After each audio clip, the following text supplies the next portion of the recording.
ಮಾತ್ರ ವಾಕ್ಯ ಹೇಳ್ತಾ ಪ್ರತಿದಿನವೂ ಬೇಕಾಗಿರುವಂಥ ನೂತನ ಕೃಪೆಯನ್ನು ಕೊಟ್ಟು ಆ ದಿನಕ್ಕೆ ಬೇಕಾಗಿರುವಂಥ ನೂತನ ಕೃಪೆಯನ್ನು ಕೊಟ್ಟು ಆತನು ನಮ್ಮನ್ನು ನಡೆಸುವಂಥವರಾಗಿದ್ದಾರೆ. ಆಮೇಲೆ ಇದೆಲ್ಲವನ್ನು ಹೊಂದಿಕೊಳ್ಳುವಾಗ ನಾವು ನಿಜವಾಗಿಯೂ ಕೂಡ ಆಶೀರ್ವಾದ ಹೊಂದಿದಂಥವರೇ ಆಗಿದ್ದೇವೆ.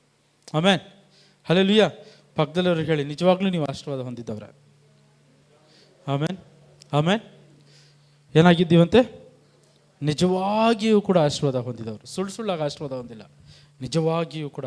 ಯಾಕೆಂದರೆ ನಾವು ನಂಬಿರುವಂಥ ದೇವರು, ನಾನು ಆರಾಧಿಸುವಂಥ ದೇವರು ಆತನು ಸರ್ವಶಕ್ತನು ಸೃಷ್ಟಿಕರ್ತನಾಗಿದ್ದಾನೆ. ಆಮೇಲೆ ಹಲ್ಲೆಲೂಯಾ. ಆತನು ಪ್ರತಿದಿನವೂ ಕೂಡ ನನ್ನ ಜೊತೆಯಲ್ಲಿರುವಂಥವ್ರು, ಪ್ರತಿ ಗಳಿಗೆಯೂ ಕೂಡ ನನ್ನಲ್ಲಿ ವಾಸ ಮಾಡುವಂಥ ದೇವರಾಗಿದ್ದಾನೆ. ಹಲ್ಲೆಲೂಯಾ. ದೇವರ ನಾಮಕ್ಕೆ ಸ್ತೋತ್ರವಾಗಲಿ. ದೇವರ ವಾಕ್ಯವನ್ನು ಓದಿಕೊಳ್ಳುವಂಥವ್ರು ಆಗೋಣ. 2ನೇ ಅರಸರು ಬರೆದಿರುವಂಥ ಗ್ರಂಥ 2ನೇ ಅರಸರು 6ನೇ ಅಧ್ಯಾಯ 13ರಿಂದ 17 ವಚನ ಯಾರಾದರೂ ಓದ್ತೀರಾ? 2 Kings chapter 6 13-7. ಹಾಂ.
ಆಮೇನ್. ದೇವರ ನಾಮಕ್ಕೆ ಸ್ತೋತ್ರವಾಗಲಿ.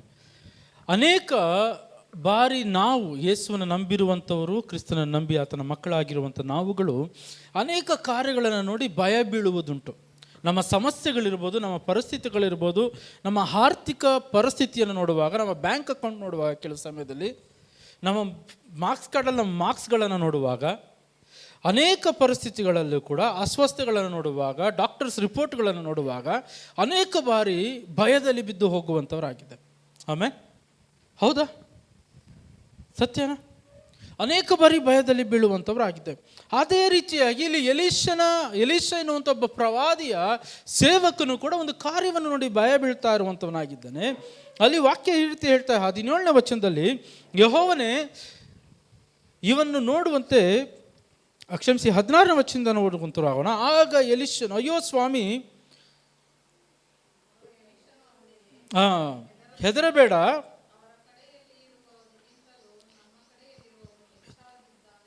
ಆಮೇನ್ ಆಮೇನ್. ದೇವರ ನಾಮಕ್ಕೆ ಸ್ತೋತ್ರವಾಗಲಿ.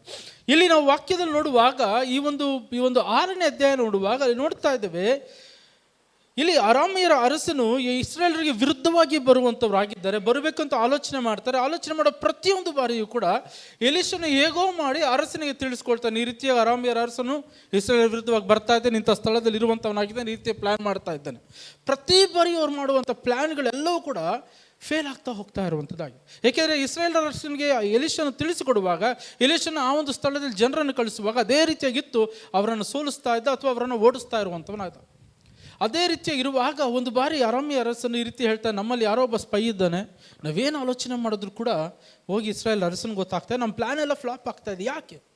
ಆಗ ಒಬ್ಬ ಹೇಳ್ತಾನೆ, ಸ್ವಾಮಿ ಸ್ಪೈ ಅಲ್ಲ ಸ್ವಾಮಿ, ನೀನು ಏನಂತಾರೆ ಬೆಡ್ರೂಮಲ್ಲಿ ನೀನು ಯೋಚನೆ ಮಾಡಿದ್ರೂ ಕೂಡ ಅಲ್ಲೊಬ್ಬ ಪ್ರವಾದಿ ಇದೆ, ನಮಗೆಲ್ಲ ಗೊತ್ತಾಗ್ಬಿಡ್ತದೆ ಅಂತ ಹೇಳ್ತಾನೆ. ಅದಕ್ಕಾಗಿ ಅರಸನ ಏನು ಪ್ಲ್ಯಾನ್ ಮಾಡ್ತಾನೆ, ಆಯಿತು ಈಗ ಹೋಗಿ ಇಸ್ರೇಲ್ ದೇಶವನ್ನು ನಾವು ವಿರುದ್ಧವಾಗಿ ಹೋಗೋದು ಬೇಡ, ಆ ಪ್ರವಾದಿ ವಿರುದ್ಧವಾಗಿ ನಾವು ಹೋಗೋಣ, ಅವನನ್ನು ಹಿಡಿದು ಅವನನ್ನು ಸೆರೆಗೆ ಹಾಕುವಂಥವ್ರಾಗೋಣ ಇನ್ನುವಂಥ ಆಲೋಚನೆ ಮಾಡಿ ರಾತ್ರಿ ಹೊತ್ತಿನಲ್ಲಿ ಹೋಗ್ತಾರೆ.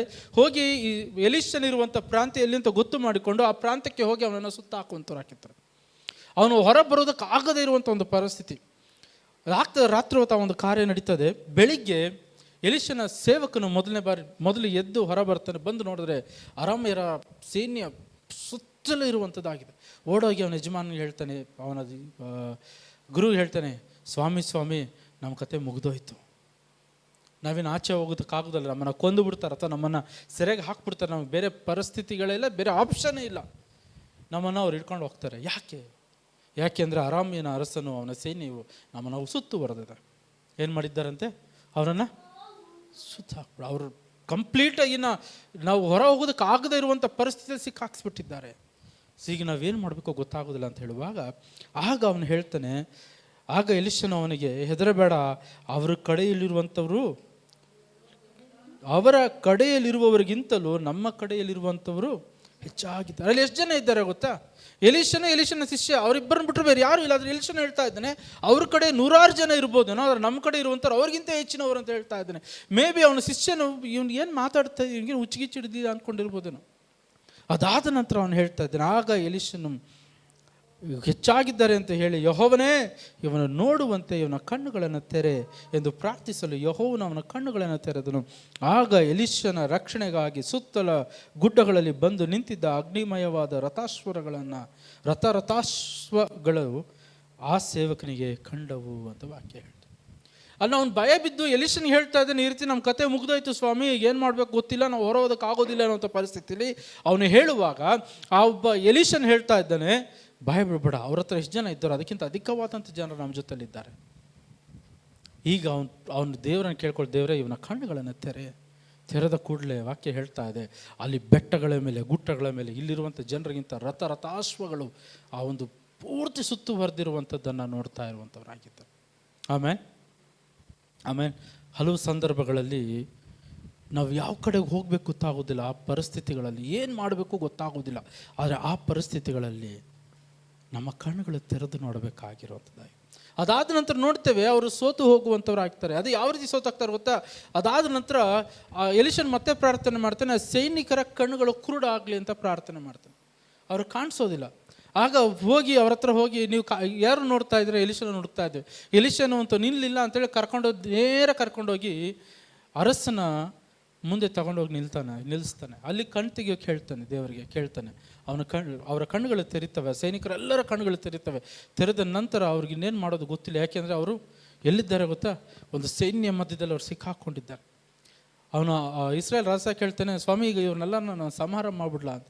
ಅವ್ನು ಹೇಳ್ತಾನೆ, ನೀನು ಸಂಹಾರ ಮಾಡು, ಅವ್ರು ನಿನಗೆ ಸಬ್ಮಿಟ್ ಆಗಿದ್ದಾರೆ, ನೀನು ಅವ್ರನ್ನ ಸಂಹಾರ ಮಾಡೋದಕ್ಕೆ ಸಾಧ್ಯ ಇಲ್ಲ ಅಂತ ಹೇಳಿದ ನಂತರ ಅವರೆಲ್ಲರಿಗೂ ಒಳ್ಳೆ ಊಟ ಕೊಟ್ಟು ಆಹಾರ ಕೊಟ್ಟು ಅವರನ್ನು ಹಿಂದೆ ಕಳಿಸ್ತಾನೆ ಅಂತ ವಾಕ್ಯ ಹೇಳ್ತಾರೆ. ಹಿಂದೆ ಕಳಿಸಿದ ನಂತರ ವಾಕ್ಯ ಹೇಳ್ತಾ, ಆದ ನಂತರ ಅರಾಮ್ಯರು ಇಸ್ರೇಲ್ ವಿರುದ್ಧವಾಗಿ ಬರಲೇ ಇಲ್ಲ ಅಂತ ವಾಕ್ಯ ಹೇಳ್ತಾರೆ. ಇದರಲ್ಲಿ ಜಯ ಸಿಕ್ಕಿದಂಥ ಕಾರ್ಯವನ್ನು ನೋಡ್ತಾ ಹಲವು ಸಂದರ್ಭಗಳಲ್ಲಿ ನಾವುಗಳು ಹಲವು ಪರಿಸ್ಥಿತಿಗಳನ್ನು ನೋಡಿ ಅಥವಾ ನಮ್ಮ ಪ್ರತಿನಿತ್ಯದ ಒಂದು ಕಾರ್ಯಗಳನ್ನು ನೋಡಿ ಏನು ಮಾಡಿದ್ರು ಏನಾಗ್ತಾ ಇಲ್ವಲ್ಲ, ಯಾವ ರೀತಿ ಮುಂದೆ ಹೋಗೋದು ಗೊತ್ತಾಗ್ತಾ ಇಲ್ವಲ್ಲ ಎನ್ನುವಾಗ ನಾವು ತಿಳಿದುಕೊಳ್ಳಬೇಕಾಗಿರುವಂಥದ್ದು, ಅದಕ್ಕಿಂತ ದೊಡ್ಡದಾದಂಥ ಒಂದು ಆ ಪರಿಸ್ಥಿತಿ ನಮ್ಮ ಮುಂದೆ ಇರ್ಬೋದೇನೋ, ಆದರೆ ಅದನ್ನು ಸೋಲಿಸುವಂಥ ಒಂದು ಸೈನ್ಯ ನಮಗಾಗಿರುವಂಥದ್ದಾಗಿದೆ. ಅದನ್ನು ನಾವು ಕಾಣಬೇಕಾಗಿರುವಂಥದ್ದಾಗಿದೆ. ನಾವು ಪ್ರಾರ್ಥನೆ ಏನಾಗಬೇಕಾಗಿರುವಂಥದ್ದಾಗಿದೆ ಗೊತ್ತಾ? ದೇವರೇ ನನ್ನ ಕಣ್ಣುಗಳನ್ನು ತೆರೆ ಎನ್ನುವಂಥ ಒಂದು ಪ್ರಾರ್ಥನೆ ಆಗಬೇಕಾಯ್ತು. ಯಾಕೆ ಗೊತ್ತಾ? ಈ ಒಂದು ಅಸಾಧ್ಯವಾದಂಥ ಪರಿಸ್ಥಿತಿಗಳಲ್ಲಿ ಸಾಧ್ಯವಾದಂಥವುಗಳನ್ನು ನೋಡುವುದಕ್ಕಾಗಿ, ನನ್ನ ಕಣ್ಣುಗಳನ್ನು ತೆರೆಯುವುದಕ್ಕಾಗಿ ನಾನು ದೇವರನ್ನು ಕೇಳಿಕೊಳ್ಳಬೇಕಾಗಿರುವಂಥದ್ದು. ಆಮೇನ್. ದೇವರು ನಮ್ಮ ಆತ್ಮಿಕ ಕಣ್ಣುಗಳನ್ನು ತೆರೆಯುವುದಕ್ಕೆ ಇಷ್ಟಪಡುವಂಥವರಾಗಿದ್ದಾರೆ. ಆದರೆ ನಾವು ಭಯದಲ್ಲಲ್ಲ, ಅದರ ನಂಬಿಕೆಯಲ್ಲಿ ಜೀವಿಸಬೇಕಾಗಿರುವಂಥದ್ದಾಗಿ. ಆಮೇಲೆ ಎಲ್ಲಿ ಜೀವಿಸಬೇಕಾಗಿದೆ? ನಂಬಿಕೆಯಲ್ಲಿ ನಾವು ಜೀವಿಸಬೇಕಾಗಿರುವಂಥದ್ದಾಗಿದೆ. ಸೊ ದೈಹಿಕವಾದಂಥ ಕಣ್ಣುಗಳು ಸಮಸ್ಯೆಗಳನ್ನು ನೋಡುವಂಥವಾಗಿದೆ. ಅದೇ 15ನೇ ವಚನದಲ್ಲಿ ಹೇಳ್ತಾ, ದೇವರ ಮನುಷ್ಯನ ಸೇವಕನು ಬೆಳಗ್ಗೆ ಎದ್ದು ಹೊರಗೆ ಹೋದಾಗ ರಥಾಶ್ವ ಸಹಿತವಾದ ಮಹಾಸೇನೆಯು ಬಂದು ಪಟ್ಟಣದ ಸುತ್ತಲೂ ನಿಂತಿರುವುದನ್ನು ಕಂಡು ತನ್ನ ಯಜಮಾನನಿಗೆ, ಯೋ ಸ್ವಾಮಿ, ಏನು ಮಾಡೋಣ ಎಂದು ಕೇಳಿದನು. ಆಮೇಲೆ ಆ ಒಂದು ಕೆಲಸಗಾರ ಅಥವಾ ಅವನ ಶಿಷ್ಯನೇನು ನೋಡ್ದ, ಸೇವಕನೇನು ನೋಡ್ದ? ಅವನು ನೋಡಿದಂಥದ್ದು ವೈರಿಯ ಒಂದು ಬಲವನ್ನು ನೋಡಿದಂಥ, ಅಷ್ಟು ಜನರಿದ್ದಾರೆ, ವೈರಿಯ ಬಲವನ್ನು ನೋಡ್ದ. ಅಲ್ಲಿ ಸಾಧ್ಯವಾಗದೇ ಇರುವಂಥ ಒಂದು ಪರಿಸ್ಥಿತಿಯನ್ನು ನೋಡಿದಂಥವನಾದ. ಆ ಪರಿಸ್ಥಿತಿಯಲ್ಲಿ ಸಾಧ್ಯವಾಗೋದಿಲ್ಲ, ನಾವೇನು ಮಾಡೋದಕ್ಕೆ ಸಾಧ್ಯ ಇಲ್ಲ ಎನ್ನುವಂಥ ಒಂದು ಪರಿಸ್ಥಿತಿ. ಅಷ್ಟು ಮಾತ್ರ ನಾವು ತಪ್ಪಿಸಿಕೊಂಡು ಹೋಗೋದಕ್ಕೆ ಆಗದೇ ಇಲ್ಲ ಎನ್ನುವಂಥ ಒಂದು ಪರಿಸ್ಥಿತಿ ನೋಡಿದ. ನಾವು ಯಾವಾಗಲೂ ಕೂಡ ದೇವರ ಮೇಲೆ ಗಮನ ಹರಿಸದೆ ನಮ್ಮ ಪರಿಸ್ಥಿತಿಗಳ ಮೇಲೆ ಗಮನ ಹರಿಸುವಂಥವರಾಗಿದೆ. ಯಾವಾಗ ನಮ್ಮಲ್ಲಿ ಭಯ ಎನ್ನುವಂಥದ್ದು ಬೆಳೀತದೋ, ನಮ್ಮಲ್ಲಿ ಭಯ ಎನ್ನುವಂಥದ್ದು ಹೆಚ್ಚಾಗ್ತದೋ, ಆಗ ನಾವು ನೋಡುವಂಥದ್ದು ಬೇರೆ ಸಾಮಾನ್ಯವಾಗಿರುವಂಥ ಕಾರ್ಯಗಳು. ಅದರ ಅರ್ಥ ನಮ್ಮ ದೈಹಿಕ ಕಣ್ಣುಗಳು ನೋಡುವಂಥ ಕಾರ್ಯಗಳನ್ನು ಮಾತ್ರವೇ ನೋಡುವಂಥವರಾಗಿದೆ. ದೇವರು ಕ್ಷಮಿಸಿ, ಎಲೀಷನು ದೇವರಿಗೆ ಪ್ರಾರ್ಥನೆ ಮಾಡ್ತಾನೆ, ಯೆಹೋವನೇ ಅವನ ಕಣ್ಣುಗಳನ್ನು ತೆರಿ ಅಂತ. ಅವನ ಕಣ್ಣುಗಳನ್ನು ತೆಗೆದು ಕೂಡಲೇ ಅವನು ಕಾಣುವಂಥವನು. ಅದರ ಅರ್ಥ ಅವನ ಆತ್ಮಿಕದಲ್ಲಿ ಕಾಣ್ತಾ ಇದ್ದಾನೆ. ಅವನ ಸುತ್ತಲೂ ಸೈನಿಕರು ಅಂದರೆ ಮನುಷ್ಯರಾದಂಥವರಿಲ್ಲ, ಆದರೆ ದೇವರ ದೂತರು ಅವರನ್ನು ಕಾಯುವುದಕ್ಕಾಗಿ ಅಲ್ಲ, ಸುತ್ತಲೂ ಇರುವಂಥ ಅವರ ಜೊತೆಗೆ, ಅಥವಾ ಎಲೀಷನಿಗಾಗಿ ಅವನ ಶಿಷ್ಯನಿಗಾಗಿ ಯುದ್ಧ ಮಾಡೋದಕ್ಕಾಗಿ, ಇಸ್ರಾಯೇಲ್ರಿಗಾಗಿ ಯುದ್ಧ ಮಾಡೋದಕ್ಕಾಗಿ ಅಲ್ಲಿ ದೇವದೂತರಲ್ಲಿ ಕಾಯ್ತಾ ಇರುವಂಥವರಾಗಿದ್ದಾರೆ ಅಂತ ನೋಡ್ತಾ ಇದ್ದಾರೆ. ಆಮೇಲೆ ಒಂದನ್ನು ಅರ್ಥ ಮಾಡ್ಕೊಳ್ಳಿ, ಯಾವಾಗಲೂ ಕೂಡ ನಾವು ಯಾವಾಗ ನಮ್ಮ ಪರಿಸ್ಥಿತಿಗಳನ್ನು ನೋಡ್ತೇವೋ ನಾವು ಸೋತು ಹೋಗುವಂಥವರಾಗಿದ್ದೇವೆ. ಮತ್ತಾಯ ಸುವಾರ್ತೆ ನಾವು ತೆಗೆಯುವುದಾದರೆ 14ನೇ ಅಧ್ಯಾಯ 30ನೇ ವಚನ ಯಾರಾದರೂ ಓದ್ತೀರಾ? ಮ್ಯಾಥ್ಯೂ 14:30. ಮತ್ತಾಯ 14:30.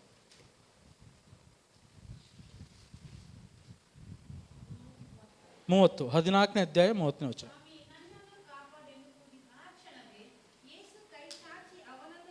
ಸಿಸ್ಟರ್ ಇನ್ನು ಮುಂದೆ ಸಿಸ್ಟರ್ ಒಂದು ನಿಮಿಷ, 29ರಿಂದ ಓದಿ ಸಿಸ್ಟರ್. ಹಾಂ.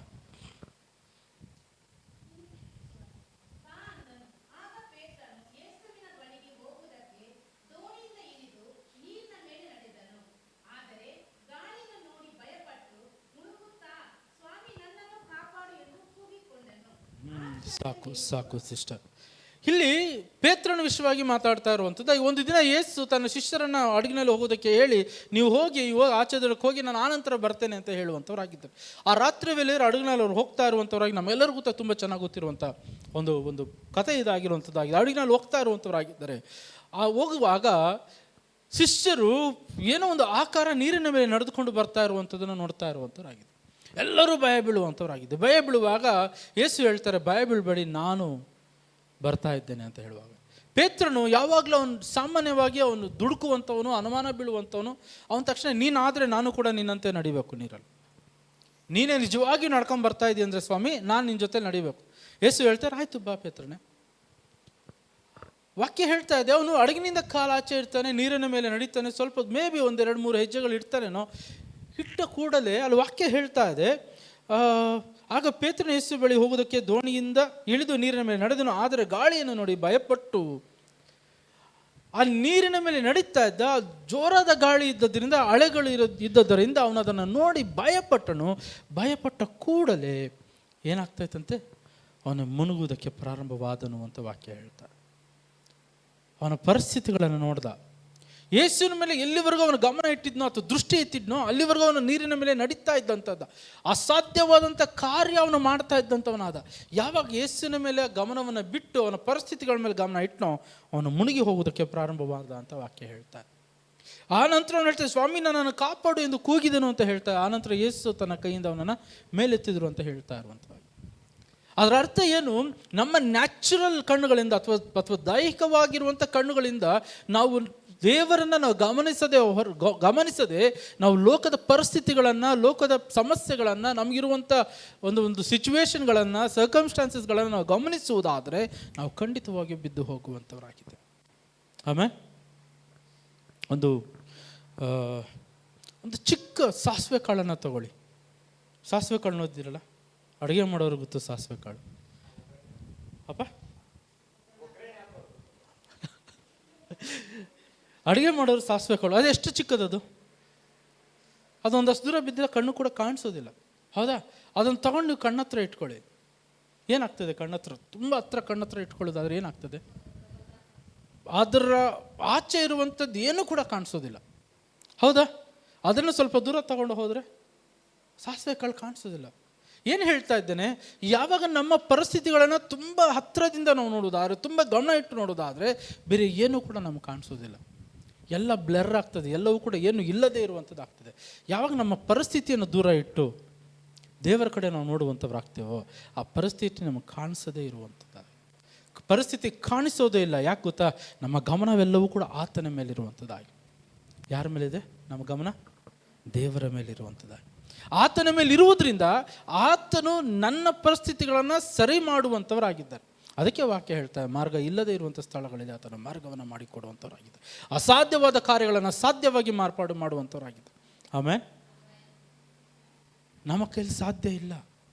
ನಾವು ಮನುಷ್ಯರು, ನಾವು ಮಾಂಸದ ಮನುಷ್ಯರಾಗಿದ್ದೇವೆ.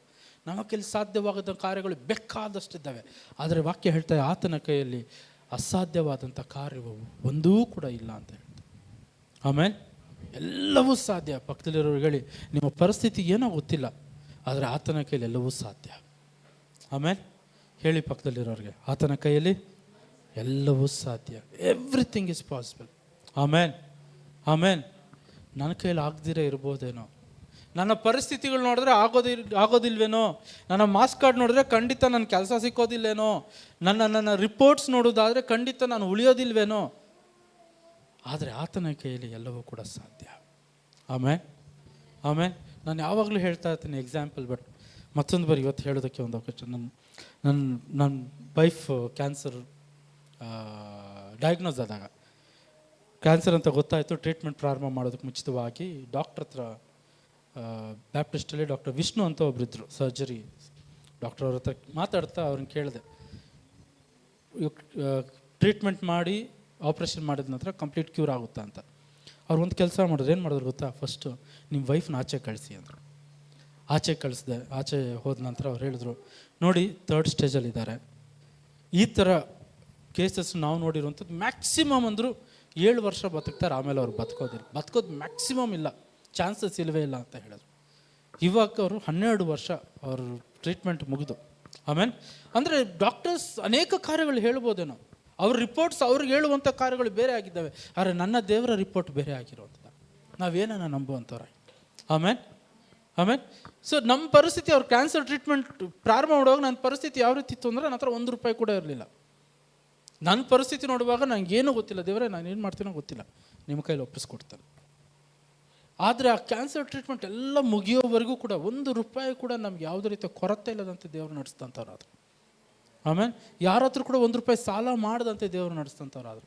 ಇನ್ಫ್ಯಾಕ್ಟ್ ಹೇಳಬೇಕು ಅನ್ನೋದಿದ್ದಾರೆ, ಆ ಟ್ರೀಟ್ಮೆಂಟ್ ಬೇಕಾದಷ್ಟು ಮಾತ್ರವಲ್ಲ, ಇನ್ನೂ ಅಧಿಕವಾಗಿಯೂ ಕೂಡ ದೇವರು ಕೊಟ್ಟಂಥವ್ರು ಆ ಪರಿಸ್ಥಿತಿ. ಆಮೇಲೆ ನಾನೇನು ಹೇಳ್ತಾ ಇದ್ದೇನೆ, ನಾವು ಯಾವಾಗ ನಮ್ಮ ಪರಿಸ್ಥಿತಿಗಳನ್ನು ನೋಡಿ ನಮ್ಮ ತಲೆ ಮೇಲೆ ಕೈ ಇಟ್ಕೊಂಡಿರ್ತೀವೋ ಖಂಡಿತವಾಗಿಯೂ ಆ ಪರಿಸ್ಥಿತಿಗಳು ನಮ್ಮಿಂದ ದೂರ ಹೋಗೋದಿಲ್ಲ. ಆದರೆ ಪರಿಸ್ಥಿತಿಗಳನ್ನು ಬದಲಾವಣೆ ಮಾಡುವಂಥ ಆತನು ಒಬ್ಬರು ಇರುವಂಥವರಾಗಿದ್ದಾರೆ. ಆತನ ಕಡೆಗೆ ನಾವು ನೋಡುವುದಾದರೆ ನನ್ನ ಪರಿಸ್ಥಿತಿಗಳು ಖಂಡಿತವಾಗಿ ಬದಲಾಗ್ತವೆ. ಆಮೇಲೆ ಪರಿಸ್ಥಿತಿ ತಕ್ಷಣ ಮಾಯ ಆಗುತ್ತೆ ಅಂತ ನಾನು ಹೇಳ್ತಲ್ಲ, ಆದರೆ ಆ ಪರಿಸ್ಥಿತಿಯಲ್ಲಿ ನಾನು ಜಯ ಹೊಂದುವಂತೆ ನನ್ನನ್ನು ಕರೆದುಕೊಂಡು ಹೋಗುವಂಥವ್ರಾಗಿ.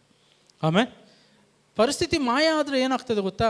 ನೆಕ್ಸ್ಟ್ ಟೈಮ್ ಆ ರೀತಿ ಪರಿಸ್ಥಿತಿ ಬರುವಾಗ ನಾನು ಅದನ್ನು ಫೇಸ್ ಮಾಡೋದಕ್ಕೆ ನಂಗೆ ಗೊತ್ತಿಲ್ಲ ಯಾವ ರೀತಿ ಮಾಡಬೇಕು ಅಂತ. ಈಗ ಆತನ ನಾನು ಕೈ ಹಿಡಿದು ನಡೆಸ್ಕೊಂಡು ಹೋಗುವಾಗ ನಂಗೆ ನೆಕ್ಸ್ಟ್ ಟೈಮ್ ಈ ರೀತಿ ಯಾವುದಾದ್ರು ಒಂದು ಸಮಸ್ಯೆ ಬರುವಾಗ ನನಗೆ ಗೊತ್ತು, ದೇವರು ನನ್ನ ಕಳೆದ ಬಾರಿ ದೇವರು ನನ್ನ ಕೈ ಹಿಡಿದು ನಡೆಸಿದಂಥವರಾಗಿದ್ದಾರೆ, ಈ ಬಾರಿ ಕೂಡ ನಡೆಸುವಂಥವರಾಗಿದ್ದಾರೆ ಅನ್ನೋಂಥ ನಂಬಿಕೆ ನನಗಿರುವಂಥದ್ದಾಗಿ. ಆಮೇಲೆ ಒಂದನ್ನು ಅರ್ಥ ಮಾಡ್ಕೊಳ್ಳಿ, ದೇವರ ನಂಬಿದ ಕೂಡಲೇ ಯಾವುದೇ ಕಷ್ಟ ಬರೋದಿಲ್ಲ ಅಂತಲ್ಲ, ಕಷ್ಟಗಳು ಬರ್ತವೆ, ಆದರೆ ಆತನ ಜೊತೆಲಿ ಇದು ನಡೆಸುವಂಥವನಾಗಿದ್ದಾರೆ. ಆಮೇಲೆ ಹಲ್ಲೆಲೂಯಾ. ಯಾರು ನಡೆಸ್ತಾರಂತೆ? ಅದೇ ನಾವು ಅರಣ್ಯಕಾಂಡನ ಓದುವುದಾದರೆ 13ನೇ ಅಧ್ಯಾಯ ನಾವು ನೋಡ್ತೇವೆ. ಅಲ್ಲಿ 31ರಿಂದ 33 ವಚನ ಯಾರಾದ್ರು ಓದ್ತೀರಾ? ಅರಣ್ಯಕಾಂಡ 13, ನಂಬರ್ಸ್ 13, 31 to 33. ಅರಣ್ಯಕಾಂಡ 13, 31ರಿಂದ 33. ಹಾಂ, ಆಮೇಲೆ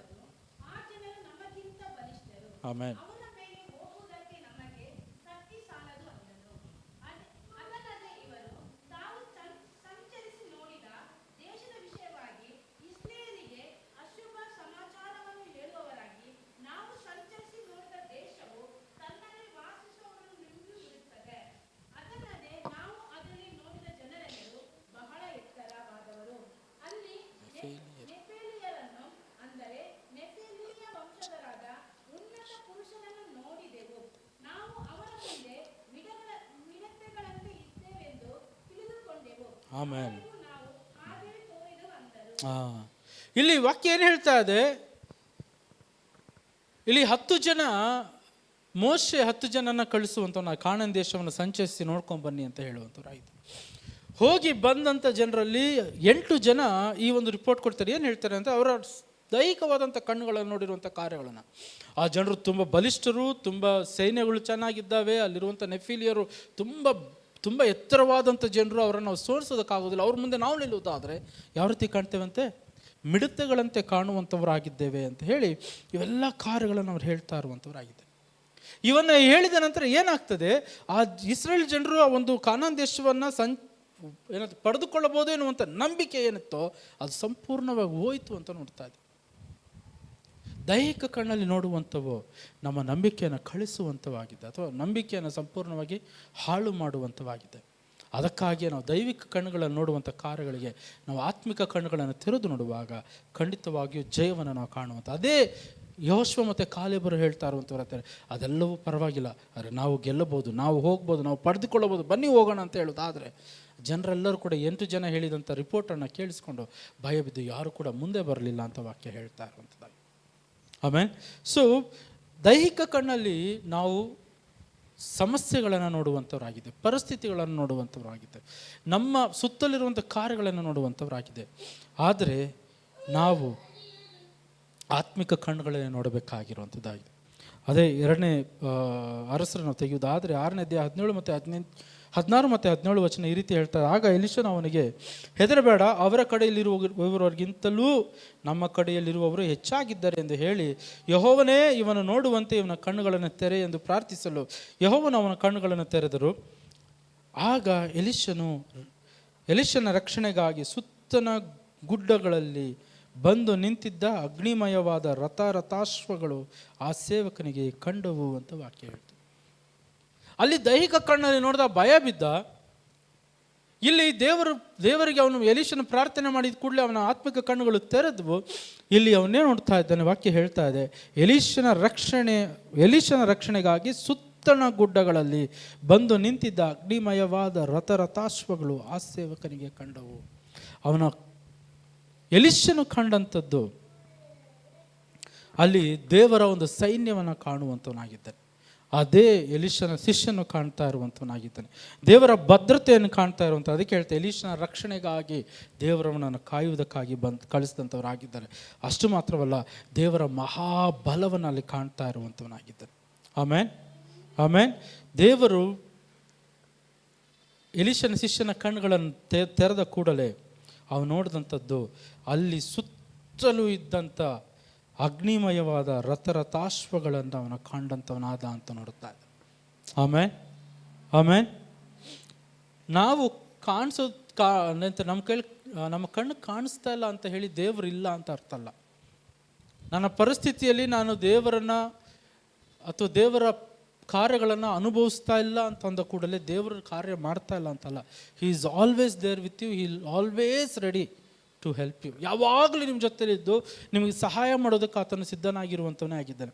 ಆದರೆ ನಾವು ಮಾಡಬೇಕಾಗಿರುವಂಥದ್ದು, ಮತ್ತೆ ಹೇಳ್ತೇನೆ, ನಾವು ನಮ್ಮ ಪರಿಸ್ಥಿತಿಗಳ ಮೇಲಿರುವಂಥ ಗಮನವನ್ನು ತೆಗೆದು ದೇವರ ಮೇಲೆ ಇಡಬೇಕಾಗಿದೆ. ಯಾವಾಗ ಆ ಅಲೈನ್ಮೆಂಟನ್ನು ನಾವು ಸರಿ ಮಾಡ್ಕೊಳ್ತೇವೋ, ಯಾವಾಗ ಪರಿಸ್ಥಿತಿಯನ್ನು ಆ ಕಣ್ಣುಗಳನ್ನು ಅಲ್ಲಿಂದ ತೆಗೆದು ದೇವರ ಕಡೆಗೆ ಇರ್ತೇವೋ, ಖಂಡಿತವಾಗಿ ಕೂಡ ಆ ಪರಿಸ್ಥಿತಿಗಳಿಂದ ನಾವು ಹೊರಬರುವಂಥವರಾಗಿದೆ. ವಾಕ್ಯದಲ್ಲಿ ಅನೇಕ ಉದಾಹರಣೆಗಳನ್ನು ನೋಡ್ತೇವೆ. ದೇವರ ಮೇಲೆ ಅವರು ಭಾರವ ಹಾಕದ್ದರಿಂದ, ದೇವರ ಕಡೆ ಅವರು ನೋಡಿದ್ದರಿಂದ ದೇವರು ಅವನಿಗೆ ಸಹಾಯ ಮಾಡಿದ್ರು ಅಂತ ಕೀರ್ತನಕಾರನ ಹೇಳ್ತಾನೆ. ಈ ರೀತಿ ಹೇಳ್ತಾನೆ, ನನ್ನ ಸಹಾಯವು ಎಲ್ಲಿಂದ ಬರ್ತದೆ? ಭೂಮಿ ಆಕಾಶಗಳನ್ನು ಉಂಟು ಮಾಡಿರುವಂಥ ನನ್ನ ಕರ್ತನಾದ ಯೆಹೋವನಿಂದಲೇ ಬರುವಂಥದ್ದಾಗಿದೆ. ಆಮೇಲೆ ನಮ್ಮ ಸಹಾಯವೆಲ್ಲಿಂದ ಬರ್ತದೆ? ಆತನಿಂದ ಮಾತ್ರವೇ ನಮಗೆ ಸಹಾಯ. ಎಲ್ಲ ಪರಿಸ್ಥಿತಿಗಳು ಆತ ನಮಗೆ ಸಹಾಯ ಮಾಡುವಂಥವನಾಗಿದ್ದ. ಎಲ್ಲ ಪರಿಸ್ಥಿತಿಗಳಲ್ಲೂ ಆತ ನಮ್ಮ ಜೊತೆಯಲ್ಲಿರುವಂಥವರಾಗಿದ್ದಾರೆ. ನಾವು ಮಾಡುವಂಥದ್ದು ಏನಪ್ಪ ಅನ್ನುವಂಥದ್ದಾದರೆ, ದೇವರು ನಮ್ಮ ಜೊತೆಯಲ್ಲಿದ್ದಾರೆ ಅಥವಾ ನಮ್ಮೊಳಗೆ ದೇವರಿದ್ದಾರೆ ಅನ್ನೋಂಥದ್ದು ನಾವು ಮರೆತು ಪರಿಸ್ಥಿತಿಗಳಲ್ಲಿ ಭಯ ಬಿದ್ದು ದೇವರನ್ನ ಕಾಣುವಂಥದ್ದನ್ನು ಬಿಟ್ಟು ಬಿಡ್ತೇವೆ, ದೇವರ ಕಡೆಗೆ ನೋಡುವಂಥದ್ದನ್ನು ಬಿಡ್ತೇವೆ. ಅದರ ಅರ್ಥ ನಾವು ಯಾವ ರೀತಿ ಹೇಳ್ದಂಗೆ ಇರ್ತದೆ ಗೊತ್ತಾ? ದೇವರೇ, ನೀವು ರೆಸ್ಟ್ ತಗೊಳ್ಳಿ, ನಾನು ನೋಡ್ಕೊತೇನೆ, ನಾನು ಮಾಡ್ತೇನೆ, ಈ ಪರಿಸ್ಥಿತಿ ನೀವು ನೋಡ್ಕೊಳ್ಳಿ, ನೀವು ಆರಾಮಾಗಿರ್ರಿ, ನಾನು ನೋಡ್ಕೊತೇನೆ. ಯಾಕೆ ನಾವು ದೇವರ ಮೇಲೆ ಭಾರ ಹಾಕ್ತಾ ಇಲ್ಲ, ದೇವರ ಕಡೆಗೆ ನಾವು ನೋಡ್ತಾ ಇಲ್ಲ, ದೇವರನ್ನ ನಾವು ಕೇಳ್ತಾ ಇಲ್ಲ, ದೇವರ ಒಂದು ಜಯವನ್ನು ಹೊಂದಿಕೊಳ್ಳೋದಕ್ಕೆ ಪ್ರಯತ್ನ ಮಾಡ್ತಾ ಇಲ್ಲ. ಈಗ ಆ ಜಯ ಅಲ್ಲಿದೆ, ಆದರೆ ನಾವಿಲ್ಲಿ ಆ ಜಯವನ್ನು ಹೊಂದೋದಕ್ಕೆ ಪ್ರಯತ್ನ ಮಾಡ್ತಾ ಇದ್ದೇವೆ. ನಾವು ಮಾಡಬೇಕಾದಂಥದ್ದೆಲ್ಲವೂ ಕೂಡ ಇರುವಂಥ ಜಯವನ್ನು ನಾವು ಹೊಂದಿಕೊಳ್ಳಬೇಕಷ್ಟೇ. ಎಲೀಷನ ಹೋರಾಡಬೇಕಾಗಿರಲಿಲ್ಲ, ಎಲೀಷನ ಸೇವಕರ ವಿರುದ್ಧ ಹೋರಾಡಬೇಕಾಗಿರಲಿಲ್ಲ. ಅವನು ಮಾಡಬೇಕಾದಂಥದ್ದೆಲ್ಲವೂ ಕೂಡ ಆತ್ಮಿಕ ಕಣ್ಣುಗಳಲ್ಲಿ ಅದಿದ್ದಂಥ ಜಯವನ್ನು ನೋಡಬೇಕಾಗಿತ್ತು. ಆ ರಥಾಶ್ವಗಳು ಅಲ್ಲಿ ಕೂಡಿದ್ದಂಥದ್ರಿಂದ ನೋಡಿದ್ರಿಂದ ಅವನು ಕಳೆದುಕೊಂಡಂಥ ನಂಬಿಕೆ ಈಗ ಅವನಿಗೆ ಬಲವಾಯಿತು. ಯಾಕೆ? ಅವನ ಆತ್ಮಿಕ ಕಣ್ಣುಗಳು ತೆರೆಯಲ್ಪಟ್ಟಂಥವಾದವು. ಆಮೇಲೆ ಏನು ತೆರೀತು? ಆತ್ಮಿಕ ಕಣ್ಣುಗಳು ತೆರೆಯಲ್ಪಟ್ಟಂಥವಾದವು. ಆಮೇಲೆ 34ನೇ ಕೀರ್ತನೆ ನಾವು ತೆಗೆಯುವುದಾದರೆ 7ನೇ ವಚನ,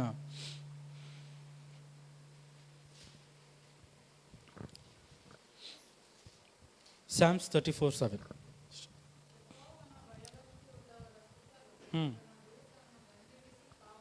ಆಮೇನ್. ಯೆಹೋವನ ಭಯಭಕ್ತಿಯುಳ್ಳವರ ಸುತ್ತಲೂ ಆತನ ದೂತನು ದಂಡಿಳಿಸಿ ಕಾವಲಾಗಿದ್ದು ಕಾಯುವನು ಅಂತ ವಾಕ್ಯ ಹೇಳ್ತಾರೆ. ಕಾಪಾಡುತ್ತಾನೆ ಅಂತ ಹೇಳ್ತಾರೆ. ಯಾರು ಸುತ್ತಲಂತೆ? ಯಾರು ದೇವರಿಗೆ ಭಯಪಡುವಂಥವರಾಗಿದ್ದಾರೋ, ಯಾರು ದೇವರಿಗೆ ಭಯಪಟ್ಟು ಆತನಲ್ಲಿರುವಂಥವರಾಗಿದ್ದಾರೋ ಅವರ ಸುತ್ತಲೂ ಕೂಡ ದೇವರ ದೂತರು ನಮ್ಮನ್ನು ಕಾಯುವಂಥವರಾಗಿದ್ದಾರೆ ಅಂತ ವಾಕ್ಯ ಹೇಳ್ತಾರೆ. ಆಮೇನ್, ಆಮೇನ್. ಭಯ ಎನ್ನುವಂಥದ್ದು ಏನನ್ನ ಕಾಣೋದಿಲ್ವೋ, ನಂಬಿಕೆ ಎನ್ನುವಂಥದ್ದು ನಾವು ಕಾಣುವಂತೆ ಮಾಡ್ತದೆ. Amen. Fear sees what faith cannot. Faith sees what fear cannot. ಭಯ ನೋಡದೇ ಇರುವಂಥದ್ದು, ಭಯದ ಮುಖಾಂತರವಾಗಿ ಕಾಣಿಸದೇ ಇರುವಂಥದ್ದು, ನಂಬಿಕೆ ಮುಖಾಂತರ ನಾವು ನೋಡುವಂಥವರಾಗಿದೆ. ಅದೇ ಪೌಲನ್ ಹೇಳ್ತಾನೆ ಹೆಬ್ರಿಯರ ಪತ್ರಿಕೆ 11ನೇ ಅಧ್ಯಾಯ 1ನೇ ವಚನದಲ್ಲಿ. ಅಲ್ಲಿ ಹೇಳ್ತಾ ಇದೆ, ನಂಬಿಕೆಯು ನಾವು ನಿರೀಕ್ಷಿಸುವವುಗಳ ವಿಷಯವಾಗಿ ಭರವಸೆದಿಂದಿರುವುದು, ಕಣ್ಣಿಗೆ ಕಾಣದವುಗಳನ್ನು ನಿಜವೆಂದು ತಿಳಿದುಕೊಳ್ಳುವುದು ಆಗಿದೆ. ಆಮೇಲೆ ಆಮೇಲೆ ನಂಬಿಕೆ ಎನ್ನುವಂಥದ್ದು ಕ್ರೈಸ್ತವ್ಯ ಜೀವಿತದ ಒಂದು ಅಡಿಪಾಯವಾಗಿರುವಂಥದ್ದು. ಅದು ತುಂಬ ಮುಖ್ಯ. ನಂಬಿಕೆ ಎನ್ನುವಂಥದ್ದು ಇಲ್ಲದೆ ಇರುವುದಾದ್ರೆ ನಾವು ಏನನ್ನು ಕೂಡ ಹೊಂದಿಕೊಳ್ಳೋದಕ್ಕೆ ಸಾಧ್ಯ ಇಲ್ಲ. ನಾನು ರಕ್ಷಣೆ ಹೊಂದಿದ್ದೇನೆ ಅಂತ ನಂಬದೇ ಇರುವುದಾದರೆ ನಾನು ರಕ್ಷಣೆ ಹೊಂದೋದಕ್ಕೆ ಸಾಧ್ಯ ಇಲ್ಲ. ನನ್ನ ಪಾಪಗಳು ತೊಳೆಯಲ್ಪಟ್ಟಿದ್ದಾವೆ ಅಂತ ನನಗೇ ನಂಬಿಕೆಯಲ್ಲಿರುವಂಥದ್ದಾದರೆ ನಾನು ಪಾಪಗಳು ತೊಳೆಯಲ್ಪಡೋದಕ್ಕೆ ಸಾಧ್ಯ ಇಲ್ಲ. ಯೇಸು ಕ್ರಿಸ್ತ ನನಗಾಗಿ ಲೋಕಕ್ಕೆ ಬಂದಿದ್ದಾರೆ ಅಂತ ನಾನು ನಂಬದಿರುವುದಾದರೆ ನಾನು ನಿಜವಾಗಿಯೂ ಕೂಡ ನಾನು ರಕ್ಷಣೆ ಹೊಂದುವುದಕ್ಕೂ ಆತನ ಮಗನಾಗಿರೋದಕ್ಕೂ ಸಾಧ್ಯನೇ ಇಲ್ಲ. ಸೊ ನಂಬಿಕೆ ನಂಬಿಕೆ ಎನ್ನುವಂಥದ್ದು ನಾವು ಕಾಣದೇ ಇರುವಂಥವುಗಳನ್ನು ಕಾಣುವ ಸತ್ಯವೆಂದು ತಿಳಿದುಕೊಳ್ಳುವಂಥದ್ದೇ ನಂಬಿಕೆ ಅಂತ ವಾಕ್ಯ ಹೇಳ್ತಾ ಇರುವಂಥದ್ದು. ಆಮೇಲೆ ಅದರ ಅರ್ಥ, ನಿಮ್ಮ ಪರಿಸ್ಥಿತಿಗಳು ಈ ರೀತಿ ಇದ್ದಾವೆ, ನಿಮ್ಮ ನಂಬಿಕೆ ನನ್ನ ಪರಿಸ್ಥಿತಿಗಳಿಂದ ದೊಡ್ಡವರು ನನ್ನ ದೇವರು, ಈ ಪರಿಸ್ಥಿತಿಗಳಲ್ಲಿ ನನಗೆ ಜಯವನ್ನು ಕೊಡ್ತಾರೆ ಅಂತ ನಂಬುವುದಾದರೆ ಖಂಡಿತವಾಗಿಯೂ ಜಯ ನಿಮಗೆ ಸಿಕ್ಕುವಂಥದ್ದಾಗಿ. ಆಮೇಲೆ ಆಮೇಲೆ ಮೂರನೇದಾಗಿ, ಆತ್ಮಿಕ ಕಣ್ಣುಗಳು ನಮಗೆ ಧೈರ್ಯವನ್ನು ಮತ್ತು ಸಮಾಧಾನವನ್ನು ಕೊಡುವಂಥದ್ದಾಗಿ. ನಮ್ಮ ಆತ್ಮಿಕ ಕಣ್ಣುಗಳು ತೆರೆಯುವುದಾದರೆ ನಮಗೆ ಧೈರ್ಯವನ್ನು ಕೊಡ್ತವೆ, ಸಮಾಧಾನವನ್ನು ಕೊಡುವಂಥದ್ದಾಗಿ. ಆ ಒಂದು ಅಗ್ನಿಮಯ ರಥರಥಾಶ್ವಗಳನ್ನು ನೋಡಿದ ನಂತರ ಸೇವಕನು ಈಗ ಭಯ ಬೀಳುವ ಯಾವುದೇ ಕಾರಣ ಇಲ್ಲ. He has no reason to fear. ಭಯ ಬೀಳುವಂಥ ಅವಶ್ಯಕತೆ ಇಲ್ಲ. ಯಾಕೆ ಅನ್ನುವಂಥದ್ದಾದರೆ ಅವನ ಕಣ್ಣುಗಳು ತೆರೆದು ಅವನ ಸತ್ಯವನ್ನು ನೋಡಿದಂಥವನಾದ. ಆಮೇಲೆ ನಮ್ಮ ಕಣ್ಣುಗಳನ್ನು ತೆರೆಯುವಾಗ, ನಮ್ಮ ಆತ್ಮಿಕ ಕಣ್ಣುಗಳು ನಾವು ತೆರೆಯಲ್ಪಡುವಾಗ ಭಯ ಎನ್ನುವಂಥದ್ದು ನಂಬಿಕೆಯಿಂದ ರೀಪ್ಲೇಸ್ ಆಗುವಂಥದ್ದಾಗಿದೆ. ಭಯ ಹೋಗಿ ನಂಬಿಕೆ ನಮ್ಮಲ್ಲಿ ಬರುವಂಥದ್ದಾಗಿದೆ. ಅಷ್ಟು ಮಾತ್ರವಲ್ಲ, ಗಾಬರಿ ಪ್ಯಾನಿಕ್ ಎನ್ನುವಂಥದ್ದು ಹೋಗಿ ಸಮಾಧಾನ ಬರುವಂಥದ್ದಾಗಿದೆ. ಆಮೇಲೆ ಯೋಚನೆ ಮಾಡಿರಿ, ಅವನು ಅಷ್ಟು ಜನರನ್ನು ನೋಡುವಾಗ, ಶಿಷ್ಯನು ಅವನ ಸೇವಕನು ಅಷ್ಟು ಸೈನ್ಯವೆಲ್ಲವೂ ಕೂಡ ಅವರನ್ನು ಸುತ್ತುವರೆದಾಗ ಅವನೆಷ್ಟು ಭಯ ಬಿದ್ದಿರ್ತಾನೆ, ಎಷ್ಟು ಗಾಬರಿಯಾಗಿರ್ತಾನೆ ಅಲ್ವಾ? ಯಾವ ಕ್ಷಣದಲ್ಲಿ ಅವನ ಸತ್ಯವನ್ನು ನೋಡಿದ್ನೋ ಆ ಕ್ಷಣದಲ್ಲಿ ಅವನಲ್ಲಿದ್ದಂಥ ಗಾಬರಿ ಹೋಯ್ತು, ಅವನಿಗೆ ಸಮಾಧಾನ. ಮತ್ತು ಏನಕ್ಕೆ ಸಮಾಧಾನ ಗೊತ್ತಾ? ಇವಾಗ ನನ್ನ ಜೊತೆಲಿರುವಂಥವ್ರು ತುಂಬ ಜನ ಇದ್ದಾರೆ, ಇವ್ರನ್ನ ನಾನು ಸೋಲಿಸೋದಕ್ಕೆ ಸಾಧ್ಯ ಇಲ್ಲ. ಆಮೇಲೆ ಸಾಧ್ಯ ಇಲ್ಲವೇ ಇಲ್ಲ. ಬಲಹೀನತೆ ಎನ್ನುವಂಥದ್ದು ಬಲವಾಗಿ ಮಾರ್ಪಾಡಾಗುವಂಥದ್ದಾಗಿದೆ. ಆಮೇಲೆ ಒಂದು ನಿಮಿಷದಲ್ಲಿ ಅವನು ಬಲಹೀನನಾಗಿದ್ದ, ಈಗ ಅವನ ಜೊತೆಲಿ ಸೈನ್ಯ ಇದೆ ಅಂತ ಗೊತ್ತಾದ ತಕ್ಷಣ ಅವನು ಬಲವಂತನಾದ, ಕಾನ್ಫಿಡೆಂಟ್ ಆಗಿ ಮುಂದೆ ಹೋಗೋದಕ್ಕೆ ಸಿದ್ಧನಾದ ಅಂತ ನೋಡ್ತಾ ಇದ್ದೇವೆ. ಆಮೇಲೆ ರೋಮ 8ನೇ ಅಧ್ಯಾಯ 31ನೇ ವಚನ ಈ ರೀತಿ ಹೇಳ್ತಾ ಇದೆ, ಹಾಗಾದರೆ ಈ ವಿಷಯಗಳಲ್ಲಿ ನಾವು ಏನು ಹೇಳೋಣ? ದೇವರು ನಮ್ಮ ಕಡೆ ಇದ್ದರೆ ನಮ್ಮನ್ನು ಎದುರಿಸುವವರು ಯಾರು? ದೇವರು ನಿಮ್ಮ ಕಡೆ ಇದ್ದಾರಾ? ದೇವರು ನಿಮ್ಮ ಕಡೆ ಇದ್ದಾರಾ? ಅಲ್ಲಿ ವಾಕ್ಯ ಹೇಳ್ತಾ ಇದೆ, ದೇವರು ನಮ್ಮ ಕಡೆ ಇದ್ದರೆ ನಮ್ಮನ್ನು ಎದುರಿಸುವವರು ಯಾರಿದ್ದಾರೆ? If god is for us who can be against us ಅಂತ ಇಂಗ್ಲೀಷಲ್ಲಿ ಹೇಳ್ತಾರೆ. ನನ್ನ ವಿರುದ್ಧವಾಗಿ ಯಾರು ಬರೋದಕ್ಕೆ ಸಾಧ್ಯ? ಯಾಕೆ ದೇವರು ನನ್ನ ಜೊತೆಲಿರುವಾಗ ನನ್ನ ವಿರುದ್ಧವಾಗಿ ಯಾರು ಕೂಡ ಬರೋದಕ್ಕೆ ಸಾಧ್ಯ ಇಲ್ಲ. ಮೇ ಬಿ ನನ್ನ ವಿರುದ್ಧವಾಗಿ ಬರ್ಬೋದೇನಾದರೂ ಅವ್ರು ನಿಲ್ಲುವುದಕ್ಕೂ ಕೂಡ ಸಾಧ್ಯ ಇಲ್ಲ. ಯಾಕೆ ಅನ್ನುವಂಥದ್ದಾದರೆ ನನ್ನ ದೇವರು ಅವರ ವಿರುದ್ಧವಾಗಿ ನನಗೆ ಜಯವನ್ನು ಕೊಟ್ಟಂಥವರಾಗಿದ್ದಾರೆ. ಆಮೇಲೆ ಯಾರ ವಿರುದ್ಧವಾಗಿ ಜಯ ಕೊಟ್ಟಿದ್ದಾರೆ? ನನ್ನ ವಿರುದ್ಧವಾಗಿ ಯಾರು ಬರ್ತಾರೋ ಅವರ ವಿರುದ್ಧವಾಗಿ ನನಗೆ ಜಯ ಕೊಟ್ಟಿದ್ದಾರೆ. ಆಮೇಲೆ ಇಲ್ಲಿ ನಡೆದಂಥ ಕಾರ್ಯ ಅದೇ, ದೇವರು ಅವರಿಗೆ ಜಯವನ್ನು ಕೊಟ್ಟರು ಅಂತ ನೋಡ್ತಾ ಇರುವಂಥವರಾಗಿದೆ. ನಮ್ಮ ಪ್ರಾರ್ಥನೆ ಏನಾಗಿರಬೇಕು ಗೊತ್ತಾ?